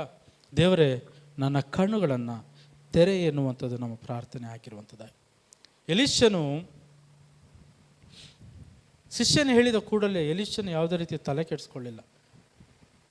ಆ ತಕ್ಷಣ ಅವನು ಹೇಳ್ತಾ ಇದ್ದಾನೆ, ತಲೆ ಕೆಡಿಸ್ಕೋಬೇಡ ಅಂತ ಹೇಳಿ ಪ್ರಾರ್ಥನೆ ಮಾಡ್ತಾ ಇದ್ದ, ದೇವರೇ ಇವನ ಕಣ್ಣುಗಳನ್ನು ತೆರಿ ಅಂತ ಪ್ರಾರ್ಥನೆ ಮಾಡ್ತಾ ಇರುವಂಥವನಾಗಿದ್ದಾನೆ. ಅವನ ಕಣ್ಣುಗಳು ಯಾಕೆ ತೆಗಿಬೇಕಾಗಿತ್ತು ಅನ್ನುವಂಥದ್ದಾದರೆ ಸತ್ಯವನ್ನು ನೋಡೋದಕ್ಕಾಗಿ. ನಮ್ಮ ಕಣ್ಣುಗಳು ಯಾವ್ಯಾವ ಕಾರ್ಯಗಳಿಗೆ ತೆರೀಬೇಕು ಗೊತ್ತಾ? ದೇವರ ಪ್ರಸನ್ನತೆ ನೋಡುವುದಕ್ಕಾಗಿ ನಮ್ಮ ಕಣ್ಣುಗಳನ್ನು ತೆರೆಯಬೇಕಾಗಿರುವಂಥದ್ದಾಗಿ. ಆಮೇಲೆ ನಮ್ಮ ಕಣ್ಣುಗಳು ದೇವರ ವಾಗ್ದಾನಗಳನ್ನು ನೋಡೋದಕ್ಕಾಗಿ ತೆರೆಯಬೇಕಾಗಿರುವಂಥದ್ದಾಗಿದೆ.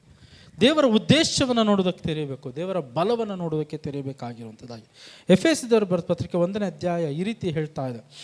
ಅಲ್ಲಿ 17ರಿಂದ 19 ವಚನ ಯಾರಾದರೂ ಓದ್ತೀರಾ? ಎಫೆಷಿಯನ್ಸ್ 1:17-19. ಎಫೆಸದವರ ಬರೆದ ಪತ್ರಿಕೆ 1ನೇ ಅಧ್ಯಾಯ 17ರಿಂದ 19 ವಚನ.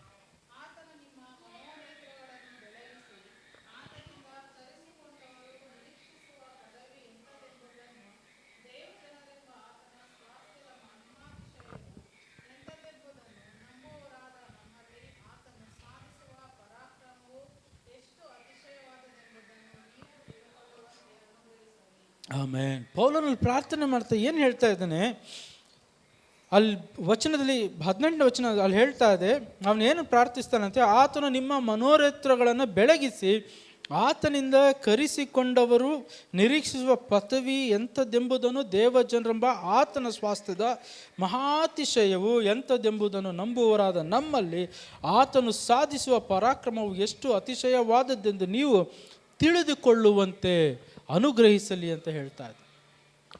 ಯಾಕೆ ನಮ್ಮ ಕಣ್ಣುಗಳು ತೆರಿಬೇಕು ಅಂತ ಅಲ್ಲಿ ಹೇಳ್ತಾ ಇದೆ, ನಿಮ್ಮ ಮನೋರಥನ ಬೆಳಗಿಸಿ ಆತನಿಂದ ಕರೆಸಿಕೊಂಡವರು, ಅಂದರೆ ನಾವು ನಿರೀಕ್ಷಿಸುವ ಪದವಿ ಎಂಥದ್ದೆಂಬುದನ್ನು ನಾವು ತಿಳಿದುಕೊಳ್ಳುವಂತೆ ದೇವರು ನಮ್ಮ ಕಣ್ಣುಗಳನ್ನು ತೆರೀಲಿ ಅಂತ ಪ್ರಾರ್ಥನೆ ಮಾಡ್ತಾ ಇರುವಂಥವನಾಗಿದ್ದಾರೆ. ಆಮೇಲೆ ಕೀರ್ತನೆ 119 ಈ ರೀತಿ ಹೇಳ್ತಾ 18ನೇ ವರ್ಷದಲ್ಲಿ, ನನ್ನ ಕಣ್ಣು ತೆರೆ, ಆಗ ನಿನ್ನ ಧರ್ಮಶಾಸ್ತ್ರದ ಅದ್ಭುತಗಳನ್ನು ಕಂಡುಕೊಳ್ಳುವೆನು ಅಂತ ಹೇಳ್ತಾ ಕೀರ್ತನಕಾರನ ಹೇಳ್ತಾ ಇದ್ದಾನೆ. ಅಪ್ಪ, ನನ್ನ ಕಣ್ಣುಗಳನ್ನು ತೆರಿ, ನಿನ್ನ ವಾಕ್ಯದ ಗುಡಾರ್ಥಗಳನ್ನು ನಾನು ತಿಳಿದುಕೊಳ್ತೇನೆ. ಆಮೇಲೆ ಎಷ್ಟು ಜನಕ್ಕಿಷ್ಟ ದೇವರ ನಮ್ಮ ಕಣ್ಣುಗಳನ್ನು ತೆರೆಯುವಾಗ ವಾಕ್ಯದಲ್ಲಿ ಗುಡಾರ್ಥಗಳನ್ನು ತಿಳಿದುಕೊಳ್ತೇವೆ, ನೋಡುವಂಥವರಾಗ್ತೇವೆ. ಆಮೇಲೆ ಆತ್ಮಿಕ ಕಾರ್ಯಗಳನ್ನು ನಾವು ನೋಡುವಂಥವರಾಗ್ತೇವೆ.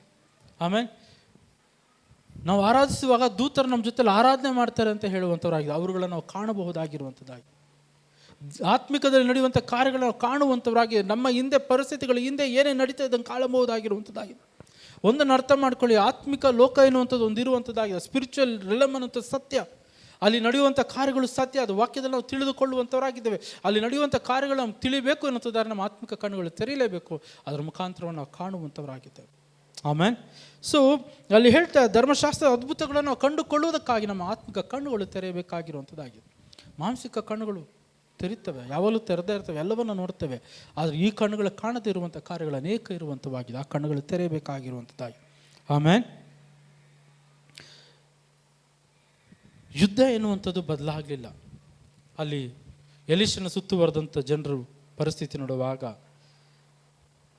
ಯುದ್ಧ ಬದಲಾಗಲಿಲ್ಲ, ಪರಿಸ್ಥಿತಿ ಬದಲಾಗಲಿಲ್ಲ. ಆದರೆ ಅವನ ಶಿಷ್ಯನ ನೋಡುವಂಥ ರೀತಿ ಬದಲಾಯಿತು ಅಂತ ನೋಡ್ತಾ ಇದ್ದೆ.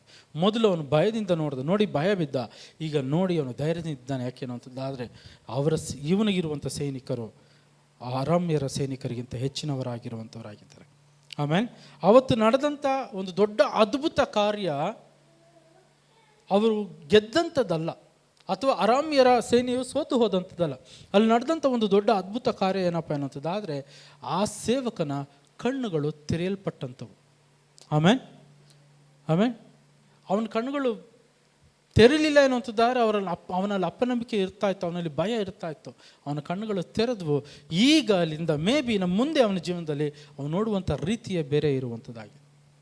ಆಮೇಲೆ ಅದಕ್ಕಾಗಿ ನಾವು ಮಾಡಬೇಕಾಗಿರುವಂಥದ್ದು, ನಾವು ದೇವರನ್ನು ಕೇಳಬೇಕಾಗಿರುವಂಥದ್ದು, ದೇವರ ಪ್ರಸನ್ನತೆ ನೋಡುವುದಕ್ಕಾಗಿ ನಮ್ಮ ಕಣ್ಣುಗಳನ್ನು ತೆರೆಯಬೇಕಾಗಿರುತ್ತದೆ. ದೇವರ ಭದ್ರತೆಯನ್ನು, ಪ್ರೊಟೆಕ್ಷನನ್ನು ನೋಡೋದಕ್ಕಾಗಿ ಅಪ್ಪ ನನ್ನ ಕಣ್ಣುಗಳನ್ನು ತೆರಿ ಅಂತ ನಾವು ಕೇಳಬೇಕಾಗಿರುವಂಥದ್ದಾಗಿದೆ. ಆತನ ಉದ್ದೇಶವನ್ನು ನೋಡುವುದಕ್ಕಾಗಿ ನಮ್ಮ ಕಣ್ಣುಗಳನ್ನು ತೆರಿ ಅಂತ ನಾವು ಕೇಳಿಕೊಳ್ಳಬೇಕಾಗಿರುವಂಥದ್ದಾಗಿದೆ. ಆಮೇಲೆ ಹಲ್ಲೆಲೂಯಾ. ಆತನು ನಮ್ಮ ಜೊತೆಲಿದ್ದಾರೆ ಅಂತ ವಾಕ್ಯ ಹೇಳ್ತಾ ಇದೆ. ಎಲ್ಲಿ ಇಬ್ಬರು ಮೂರು ಸೇರಿ ಬರ್ತಾರೋ ಅಲ್ಲಿ ಆತನು ಇರ್ತಾನೆ ಅಂತ ವಾಕ್ಯದಲ್ಲಿ ಆತನು ವಾಗ್ದಾನ ಮಾಡ್ತಾ ಇರುವಂಥವನಾಗಿದ್ದಾನೆ ಅಲ್ವಾ? ಹೌದಾ? ಸತ್ಯ ನಮ್ಮ ಜೊತೆಲಿ ಅವರು ಇದ್ದಾರೆ ಏನಂತಾರೆ ಯೋಚನೆ ಮಾಡಿ. ನಮ್ಮ ಆತ್ಮಿಕ ಕಣ್ಣುಗಳು ತೆರೆಯುವುದಾದರೆ ಆತನ ಪ್ರಸನ್ನತೆ ನಮ್ಮ ಜೊತೆಲಿರುವಂಥದ್ದು ನಾವು ಕಾಣಬಹುದಾಗಿರುವಂಥದ್ದಾಗಿ. ಆಮೇಲೆ ನಾವು ಆತನನ್ನು ದೃಷ್ಟಿಸಿ ನೋಡಬೇಕಾಗಿರುವಂಥದ್ದಾಗಿ, ನಮ್ಮ ಆತ್ಮಿಕ ಕಣ್ಣುಗಳು ತೆರೆಯಬೇಕಾಗಿರುವಂಥದ್ದಾಗಿದೆ. 2 ಕೊರಿಂಥ 5ನೇ ಅಧ್ಯಾಯ 7ನೇ ವಚನ ಕಡೆಯದಾಗಿ ಈ ರೀತಿ ಹೇಳ್ತಾ ಇದೆ. 2 Corinthians 5:7. 2 ಕೊರಿಂಥ 5:7.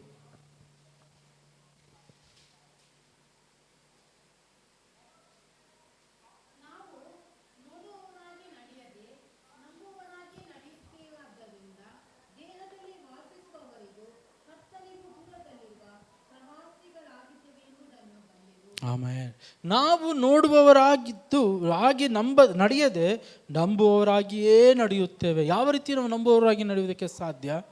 ನಾವು ಯಾವಾಗ ಆತ್ಮಿಕ ರೀತಿಯಲ್ಲಿ ನೋಡ್ತೇವೋ, ದೈಹಿಕ ಕಣ್ಣು ಕಾಣಿಸ್ದೇ ಇರುವಂಥ ಕಾರ್ಯಗಳನ್ನು ಆತ್ಮಿಕ ರೀತಿಯಾಗಿ ನೋಡಿ ನಂಬುವಂಥವರಾಗಿದ್ದೇವೋ, ಆಗ ನಂಬಿಕೆಯಲ್ಲಿ ನಾವು ನಡೆಯುವುದಕ್ಕೆ ಸಾಧ್ಯವಾಗಿರುತ್ತದೆ.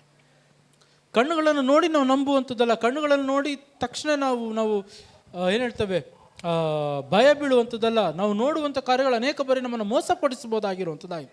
ಅದು ಆತ್ಮಿಕ ರೀತಿಯಾಗಿ ಆತ್ಮಿಕ ಕಣ್ಣುಗಳನ್ನು ನೋಡುವಾಗ ಖಂಡಿತವಾಗಿಯೂ ಕೂಡ ಯಾವುದೂ ಕೂಡ ನಮ್ಮನ್ನು ಭಯ ಬೀಳಿಸೋದಕ್ಕೆ ಸಾಧ್ಯ ಇಲ್ಲ, ಯಾವುದು ನಮ್ಮನ್ನು ವಂಚಿಸುವುದಕ್ಕೆ ಸಾಧ್ಯವಿಲ್ಲ, ಮೋಸಪಡಿಸೋದಕ್ಕೆ ಸಾಧ್ಯ ಇಲ್ಲ. ಅದಕ್ಕಾಗಿ ವಾಕ್ಯ ಹೇಳ್ತೇವೆ, ನಾವು ನೋಡುವವರಾಗಿ ನಡೆಯದೆ ನಂಬುವವರಾಗಿಯೇ ನಡೆಯುತ್ತೇವೆ. ಆಮೇನ್. ಯಾವ ರೀತಿ ನಡೆಯುತ್ತೇವಂತೆ? ನಂಬುವರಾಗಿ ನಾವು ನಡೀತೇವೆ. ಯಾವಾಗ ಎನ್ನುವಂಥದ್ದಾದರೆ ನಿಮ್ಮ ಆತ್ಮಿಕ ಕಣ್ಣುಗಳು ತೆರೆಯುವಾಗ. ಆಮೇಲೆ ನಮ್ಮ ಕಣ್ಣುಗಳು ದೇವರು ಯಾವಾಗ ತೆರೀತಾರೋ ಆಗ ನಮ್ಮ ಸಮಸ್ಯೆಗಳಿಗಿಂತ ದೇವರ ಬಲವು ಅಧಿಕವಾಗಿದೆ ಅಂತ ನಾವು ತಿಳಿದುಕೊಳ್ಳುವಂಥವರಾಗಿದೆ. ಆಮೇಲೆ ಯೆಹಸಿಯ ಕಣ್ಣುಗಳು ತೆರೆದ ಕೂಡಲೇ ಆಗ ಅವನು ತಿಳಿದುಕೊಂಡ, ನಾನು ನೋಡುವಂಥ ಜನರಿಗಿಂತ, ನಾನು ನೋಡುವಂಥ ರಥಾಶ್ವಗಳಿಗಿಂತ ದೇವರ ಬಲವು, ದೇವರ ಸೈನ್ಯವು ಹೆಚ್ಚಾಗಿರುವಂಥದ್ದಾಗಿದೆ. ಆಮೇನ್. ನಮ್ಮ ತಲೆಗಳನ್ನು ಬಾಗೋಣವಾ, ನಮ್ಮ ಕಣ್ಣುಗಳನ್ನು ಮುಚ್ಚುವಂಥವರಾಗೋಣ. ದೇವರು ನಿಮ್ಮ ಕಣ್ಣುಗಳನ್ನು ತೆರೆಯುವಂಥವರಾಗಲಿ ಅಂತ ನಾವು ಕೇಳಿಕೊಳ್ಳುವಂಥವರಾಗೋಣ. ನಮ್ಮ ಕಣ್ಣುಗಳನ್ನು, ಆತ್ಮಿಕ ಕಣ್ಣುಗಳನ್ನು ದೇವರು ತೆರೆಯುವಾಗ ಖಂಡಿತವಾಗಿಯೂ ಕೂಡ ನಮ್ಮ ಪರಿಸ್ಥಿತಿಗಳನ್ನು ನಾವು ನೋಡುವಂಥ ರೀತಿ ಬದಲಾಗ್ತದೆ. ನನ್ನ ಕಷ್ಟಗಳನ್ನು ನಾನು ನೋಡುವಂಥ ರೀತಿ ಬದಲಾಗ್ತದೆ. ಅವುಗಳನ್ನು ನೋಡಿ ನಾನು ಭಯ ಬೀಳೋದಿಲ್ಲ. ಯಾಕೆ ಅನ್ನುವಂಥದ್ದಾದರೆ ನನಗೆ ಅದು ಯಾವ ರೀತಿ ಏನಿದೆ ಅಂತ ನನಗೆ ಗೊತ್ತಾಗ್ತದೆ. ಅದರ ಹಿಂದೆ ನನಗೆ ದೇವರು ಜಯವನ್ನು ಇಟ್ಟಿದ್ದಾರೆ ಅಂತ ನಾನು ತಿಳಿದುಕೊಳ್ಳುವಂಥವನಾಗಿದ್ದೇನೆ. ಆ ಪರಿಸ್ಥಿತಿಗಳನ್ನು ಸೋಲಿಸುವುದಕ್ಕೆ ದೇವರು ತನ್ನ ಸೈನ್ಯವನ್ನು ಇಟ್ಟಿದ್ದಾರೆ ಅಂತ ನಾನು ತಿಳಿದುಕೊಳ್ತೇನೆ. ಅವರುಗಳನ್ನು ನಾವು ಕಾಣುವಂಥವನಾಗಿದ್ದೇನೆ. ಸ್ತೋತ್ರ ಸ್ತೋತ್ರ ಸ್ತೋತ್ರ ಸ್ತೋತ್ರ ಅಪ್ಪ, ಸ್ತೋತ್ರ. ನಾವು ಕೇಳಿಕೊಳ್ಳೋಣ, ಅಪ್ಪ ನನ್ನ ಆತ್ಮಿಕ ಕಣ್ಣುಗಳನ್ನು ತೆರೆಯಿರಿ. ಅಪ್ಪ ನನ್ನ ಆತ್ಮಿಕ ಕಣ್ಣುಗಳನ್ನು ತೆರೀರಿ, ಆತ್ಮಿಕ ಕಾರ್ಯಗಳನ್ನು ಕಾಣುವಂತೆ ನನ್ನ ಕಣ್ಣುಗಳನ್ನು ತೆರೀರಿ ಅಂತ ನಾವು ಕೇಳಿಕೊಳ್ಳುವಂಥವ್ರಾಗೋಣ. ಸ್ತೋತ್ರ ಅಪ್ಪ, ಸ್ತೋತ್ರ ಸ್ತೋತ್ರ ಅಪ್ಪ. ಒಂದು ಸಮಯದಲ್ಲಿ ಇರುವಂಥ ಪ್ರತಿಯೊಬ್ಬೊಬ್ಬರ ಆತ್ಮಿಕ ಕಣ್ಣುಗಳು ಯೇಸುವಿನ ನಾಮದಲ್ಲಿ ತೆರೆಯಲ್ಪಡುವಂಥವಾಗಲಿ ಅಪ್ಪ. ಎಲೀಷನ ಶಿಷ್ಯನ ಕಣ್ಣುಗಳು ಯಾವ ರೀತಿ ತೆರೆಯಲ್ಪಟ್ವೋ ಆ ರೀತಿಯಾಗಿ ತೆರೆಯಲ್ಪಡುವಂಥವರಾಗಲಿ. ಅವರ ಸಮಸ್ಯೆಗಳಿಗಿಂತಲೂ ಮೀರಿದ ಹಾಗೆ ಆತ್ಮಿಕ ಕಣ್ಣುಗಳನ್ನು ಅವ್ರು ಕಾಣುವಂತೆ ಅಪ್ಪ, ನಿಮ್ಮ ಸೇನೆಯವರನ್ನು ಕಾಯ್ತಾ ಇರುವಂಥದ್ದನ್ನು ಕಾಣುವಂತೆಯೋ ಅಪ್ಪ, ಅವರ ಪರಿಸ್ಥಿತಿಗಳ ಹಿಂದೆ ಇರುವಂಥ ಪ್ರತಿಯೊಂದು ಕಾರ್ಯಗಳನ್ನು ತಿಳಿದುಕೊಳ್ಳುವಂತೆಯೋ ಅವರ ಆತ್ಮಿಕ ಕಣ್ಣುಗಳು ತೆರೆಯಲ್ಪಡುವಂಥವಾಗಿ, ಅವರ ಪರಿಸ್ಥಿತಿಗಳ ಮೇಲೆ ದೃಷ್ಟಿ ಇಡದೆ ನಿಮ್ಮ ಮೇಲೆ ದೃಷ್ಟಿ ಇಡುವಂತೆ ತಂದೆ ಅಪ್ಪ, ಅವರ ಆತ್ಮಿಕ ಕಣ್ಣುಗಳು ತೆರೆಯಲ್ಪಡುವಂಥವಾಗಲಿ ಯೇಸುವಿನ ನಾಮದಲ್ಲಪ್ಪ. ರೋಮ ಶ್ರೀಕರ ಬಾದರಿಯ ಸೋದರು ಕೋತುರು ಬಾಬರ ಅವ್ರಮ ಶ್ರೀಕರ ಮರಿಯ ಶ್ರೀಧರ. ಸ್ವಲ್ಪ ಹೊತ್ತು ನಮ್ಮ ಬಾಯಿಗಳನ್ನು ತೆಗೆಯುತ್ತಾ ಅದನ್ನು ಸ್ತುತಿಸುವಂಥವ್ರಾಗೋಣ. ಸ್ತೋತ್ರ ಸ್ತೋತ್ರ ರಬ ಶ್ರೀಕರ ಮಾದರಿಯ ಸೋದರು ಕೋತುರು ಬಾಬಾಬರ ಅವ್ರಿಮಿ ಶ್ರೀಕರ ಬಾಬರಿಯ ಶ್ರೀಧರ ಹಸ ತರೀಕ ತರಮ ಮರಿಬಿರಿ. ಯೇಸುವೆ ಸ್ತೋತ್ರ ಸ್ತೋತ್ರ ಸ್ತೋತ್ರ ಸ್ತೋತ್ರ ಸ್ತೋತ್ರ. ಸರ್ವಶಕ್ತರೇ ಸ್ತೋತ್ರ. ಮಹೋನ್ನತರಾದ ದೇವರೇ ಅಪ್ಪ ನಿಮಗೆ ಸ್ತೋತ್ರ ರಾಜ. ಈಗ ತಂದೆ ಅಪ್ಪ, ನಮ್ಮ ಆತ್ಮಿಕ ಕಣ್ಣುಗಳನ್ನು ತೆರೆದಿರುವುದಕ್ಕಾಗಿ ಸ್ತೋತ್ರ ಅಪ್ಪ. ನಾವಿನ್ನು ಮುಂದೆ ನಮ್ಮ ಪರಿಸ್ಥಿತಿಗಳನ್ನು, ನಮ್ಮ ಸಮಸ್ಯೆಗಳನ್ನು ಭಯ ಬಿದ್ದು ನಾವು ನೋಡುವಂಥವ್ರಲ್ಲ. ಯಾಕೆಂದರೆ ತಂದೆ ಅಪ್ಪ, ನಾವು ಆತ್ಮಿಕವಾಗಿ ಅದರ ಪರಿಸ್ಥಿತಿಗಳನ್ನು ಕಾಣುವಂಥವರಾಗಿದ್ದೇವೆ. ಹೌದು ರಾಜ, ನೀವು ಜಯಿಸುವಂಥವರಾಗಿದ್ದರೆ ನಮ್ಗೆ ಜಯಿಸುವುದಕ್ಕಾಗಿ ದೂತರನ್ನು ಕೊಟ್ಟಿದ್ದೀರಿ ಅನ್ನುವಂಥದ್ದನ್ನು ನಾವು ಆತ್ಮಿಕವಾಗಿ ಕಂಡು ನಾವು ಜಯಿಸುವಂಥವರಾಗಿದ್ದೇವೆ. ಅದಕ್ಕಾಗಿ ಸ್ತೋತ್ರ ಅಪ್ಪ. ಸತ್ಯವನ್ನು ನೋಡುವುದಕ್ಕೆ ನಮ್ಮ ಆತ್ಮಿಕ ಕಣ್ಣುಗಳು ತೆರೆಯಲ್ಪಡುವಂಥವಾಗಲಿ ಅಪ್ಪ. ಅಪ್ಪ, ದೈಹಿಕವಾದಂಥ ಕಣ್ಣುಗಳು ಕಾಣದೇ ಇರುವಂಥವೆಲ್ಲವೂ ಕೂಡ ನಾವು ಕಾಣುವಂತೆ ನಮ್ಮ ಆತ್ಮಿಕ ಕಣ್ಣುಗಳನ್ನು ತೆರೆಯಬೇಕಾಗಿ ನಾವು ಕೇಳಿಕೊಳ್ಳುವಂಥವ್ರಾಗಿ, ನೀವು ಕಾರ್ಯವನ್ನು ಮಾಡುವಂಥವರಾಗಿದ್ದೀರ, ಅದಕ್ಕಾಗಿ ಸ್ತೋತ್ರ ಅಪ್ಪ, ಸ್ತೋತ್ರ. ಆ ರೀತಿಯಾಗಿ ನಡೆಸುವಂಥವರಾಗಿದ್ದೀರ, ಅದಕ್ಕಾಗಿ ಸ್ತೋತ್ರ ರಾಜ. ಈಗೋ ತಂದೆ ಅಪ್ಪ, ಇಂದಿನಿಂದ ನಾವು ನಮ್ಮ ಪರಿಸ್ಥಿತಿಗಳನ್ನು, ನಮ್ಮ ಕಷ್ಟಗಳನ್ನು, ನಮ್ಮ ಎಲ್ಲ ರೀತಿಯ ಸಮಸ್ಯೆಗಳನ್ನು ನೋಡುವಂಥ ರೀತಿ ಬದಲಾಗಲಿ ಯೇಸುವಿನ ನಾಮದಲ್ಲಿ. ನಮ್ಮ ಕಣ್ಣುಗಳನ್ನು ನೀವು ಮುಟ್ಟಿ ತೆರೆಯಬೇಕಾಗಿ ಕೇಳಿಕೊಳ್ತಾ ಇದ್ದೇವೆ. ಈ ದಿನ ನಿಮ್ಮನ್ನು ಆರಾಧನೆ ಮಾಡೋದಕ್ಕೆ, ನಿಮ್ಮ ಪಾದಗಳು ಕರ್ತಂದಕ್ಕಾಗಿ ಸ್ತೋತ್ರ. ಒಂದು ಕೂಟದ ಆದಿಯೂ ಅಂತ್ಯವು ನೀವಾಗಿದ್ದು ನಡೆಸಿಕೊಟ್ಟಿದ್ದಕ್ಕಾಗಿ ನಿಮಗೆ ಸ್ತೋತ್ರ ಹೇಳ್ತಾ ಇದ್ದೇವೆ ಅಪ್ಪ. ಇಂತಿರುಗಿ ಮನೆಗಳಿಗೆ ಹೋಗುವಾಗ ನಮ್ಮೊಂದಿಗೆ ನೀವಿದ್ದು ನಮ್ಮನ್ನು ನಡೆಸಿ, ಈ ವಾರದಲ್ಲಿ ಮಾಡೋ ಪ್ರತಿಯೊಂದೊಂದು ಪ್ರಯಾಣಗಳಲ್ಲಿಯೂ ಕೆಲಸಗಳಲ್ಲಿಯೂ ಜೊತೆಗಿದ್ದು ನಮ್ಮನ್ನು ಕಾದು ಕಾಪಾಡಬೇಕಾಗಿ ಬೇಡಿಕೊಳ್ಳುತ್ತಾ, ನಮ್ಮೆಲ್ಲರೂ ನಿಮ್ಮ ಕೈಗೆ ಒಪ್ಪಿಸಿ ಕೊಡುತ್ತಾ, ಬಂದಿರೋ ಪ್ರತಿಯೊಬ್ಬೊಬ್ಬರನ್ನು ಯೇಸುವಿನ ನಾಮದಲ್ಲಿ ಆಶೀರ್ವದಿಸುತ್ತಾ, ಯೇಸುವಿನ ನಾಮದಲ್ಲಿ ನಂಬುತ್ತಾ ಬೇಡಿಕೊಳ್ಳುತ್ತಾ ಹೊಂದಿಕೊಂಡಿದ್ದೇವೆ ತಂದೆಯೇ, ಆಮೇಲೆ. ನನ್ನ ಮನವೇ ಯೆಹೋವನನ್ನು ಕೊಂಡಾಡು, ನನ್ನ ಸರ್ವೇಂದ್ರಗಳ ಪರಿಶುದ್ಧ ನಾಮವನ್ನು ಕೀರ್ತಿಸಿರಿ. ನನ್ನ ಮನವೇ ಯೆಹೋವನನ್ನು ಕೊಂಡಾಡು, ಆತನು ಮಾಡಿದ ಉಪಕಾರಗಳಲ್ಲಿ ಒಂದನ್ನೂ ಮರೆಯಬೇಡ. ಆಮೇನ್. ಯೆಹೋವನು ನಿಮ್ಮನ್ನು ಆಶೀರ್ವದಿಸಿ ಕಾಪಾಡಲಿ. ಯೆಹೋವನು ನಿಮ್ಮನ್ನು ಪ್ರಸನ್ನ ಮುಖದಿಂದ ನೋಡಿ ನಿಮ್ಮನ್ನು ನೋಡಿ ನಿಮ್ಮ ಮೇಲೆ ದಯವಿಡಲಿ. ಯೆಹೋವನು ನಿಮ್ಮ ಮೇಲೆ ಕೃಪಾ ಕಟಾಕ್ಷವಿಟ್ಟು ಶಾಂತಿಯನ್ನು ಅನುಗ್ರಹಿಸಲಿ. ಆಮೇನ್.